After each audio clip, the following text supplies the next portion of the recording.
What is up, guys? This is Larry, and I am back bringing you another edition of Modern Warfare 3. This is going to be the third installment in my series of Playing Smart, where I try to give you a couple tips and tricks on how to get the MOAB that I got with the setup that I'm currently using. This week we're going to be observing the AA12, one of the worst shotguns in this game by far. It is not compared to the shotgun in Modern Warfare 3 that it was, or Modern Warfare 2. I'm sorry, excuse me. I'm mixing up my Modern Warfares, even though they're probably the exact same game. But I'm just going to try to give you guys a few tips and tricks on how to get a MOAB with the AA12. It's not the easiest thing in the world, but I am going to try. Let's start out with my first tip. Let's start off with map selection. Map selection is very key in Modern Warfare 3. You want to get, most of the time, get a close quarters map for the AA12. It just won't work good on those long line range of sights maps in Modern Warfare 3. Excuse me, I'm slurring my words so much. But like I said, you got to get a close quarter map for this gun. It's just not going to work any other time, and you really can't make it work in those long range maps. If you get the AA12 in a long range engagement, half the time you're going to lose unless you are using one of the best secondaries in the game. I'll get to that in a little bit. But next I want to talk about perk selection. The perk selection for the AA12 is probably different than most shotguns, just because, I don't know if most of you know this, but the AA12's hip fire radius is worse than every other shotgun. The bloom on it is so big compared to every other shotgun. So my third perk would probably be steady aim, just because steady aim gives you the ability to just be able to hit fire whenever you want, and most of the time get a kill, like I did right there. But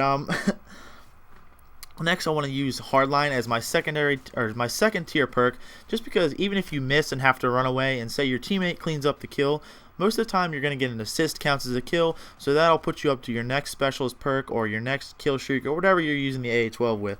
The first starting perk, I would definitely have to use Sleight of Hand. Scavenger works good. Scavenger gives you more ammo, but with the AA12, the reload time is just way too slow for me to be using anything other than Sleight of Hand. So I have to, anything other than Sleight of Hand. So I have to recommend Sleight of Hand as your first starting perk.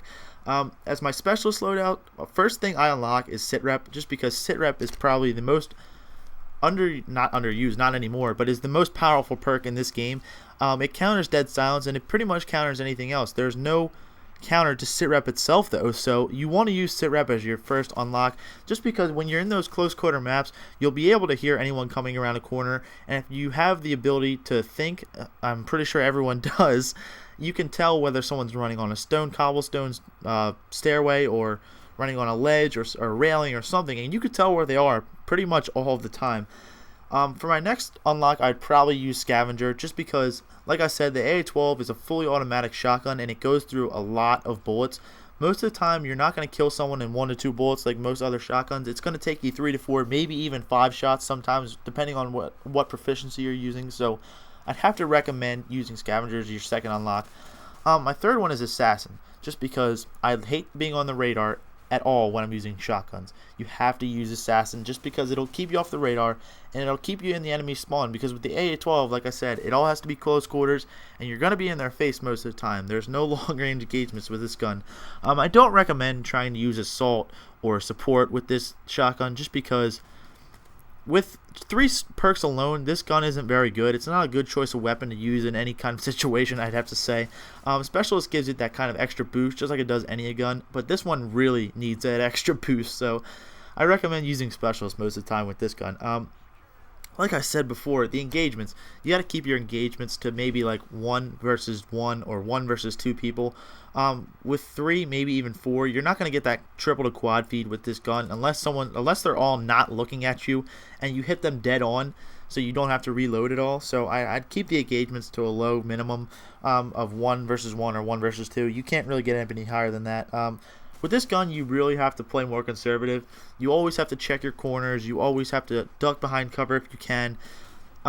This gun, it's very hard to use, and you really can't be over rush happy with it. You can't try to rush into a spawn and kill everyone, because like I said, it's just really not going to work. Try to keep to the walls, because if you're in their spawn and trying to get in their face, you're not going to be able to turn on someone real fast with the AA12. Try to keep to the walls and keep your back to the walls, because that'll help you out in the end, because everyone will always be in your face and you'll always be able to kill them. So try to keep it to that. I'd have to say, for my last tip for this gun, you really want to try to choose your secondary. You want to choose the best one for you, or the best one in the game period. Choose the strongest one.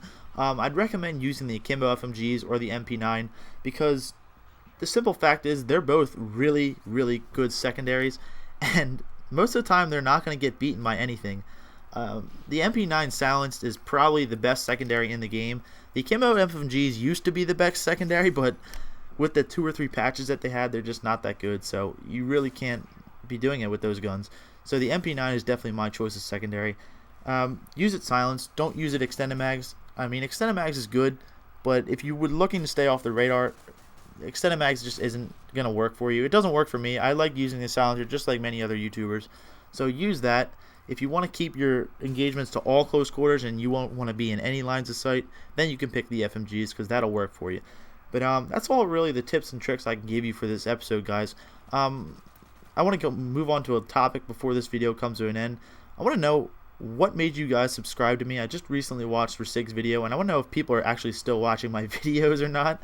I'm trying to up the quality of my videos a little bit. I'm still learning how to use Sony Vegas to its maximum potential. Just like most people, I'm not the best editor in the world. I'm not the best computer guy in the world, but I am trying. I'm trying to bring you guys good quality gameplays.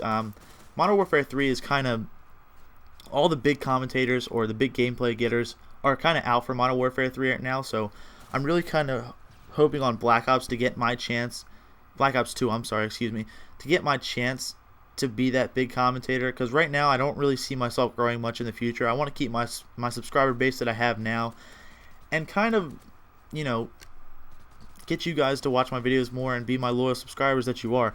I know a couple of you I can know by name, and I really appreciate that you guys are still watching my videos, but I want to know if the 278 people that are subscribed to me are still watching or if they're dead or whatever. But leave me a comment and let me know what made you subscribe to me. If you're still watching, leave me a like too if you like me, if you like the video. I'm trying real hard, like I said, guys. But that's it for me. I hope you enjoyed this video. I hope you enjoyed this episode of Playing Smart. I'm really trying to help you guys out, so I'll catch you in the next video. Peace.